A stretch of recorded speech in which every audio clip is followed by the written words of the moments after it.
Alright, today I'm gonna teach you how to rip a record. Let's go. So, most desktop computers have an AUX input for recording auxiliary input. Now, if you just picked up a random turntable from a second-hand store, it's a good idea to replace the stylus, because it's probably already worn out by now.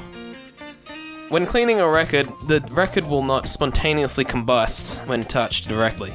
Although, you should only touch a record surface while cleaning it. You can use regular dishwashing liquid and a microfiber cloth to clean your record surface. Make sure not to use hot water, only use lukewarm water or cold water.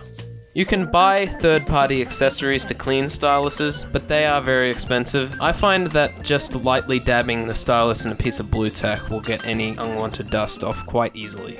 To discharge any static from the surface of a record, you can buy any type of carbon fiber anti-static brush at any JB Hi-Fi. Follow the motions that I'm making.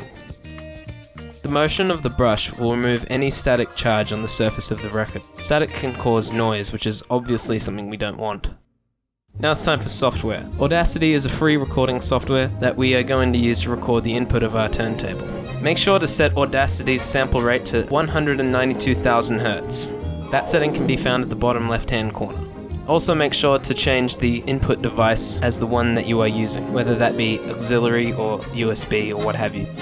Now comes setting the volume correctly. To ensure the volume is correct, play the loudest part of the album and hit record. While it's recording, you can change the volume in real time. Make sure the waveform has enough headroom so that you avoid clipping. Clipping makes the recording sound like crap. Once you've finally done that, you can hit record and drop the needle. When one side of the record is finished playing, you can hit stop recording.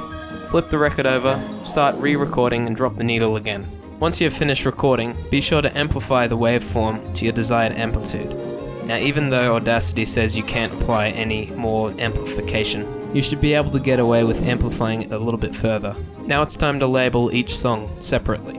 Go to Track, Add Track, Label Track. Then add the label at the beginning of each song by hitting Edit, Label, Add Label at Selection. The final step, go to File, Export, Export Multiple, and you should be introduced to this menu. Now, this next part is up to preference, but if you follow the settings that I have listed here, you should be good. Choose the file location and hit Export. Audacity will manually split the tracks based on your labels.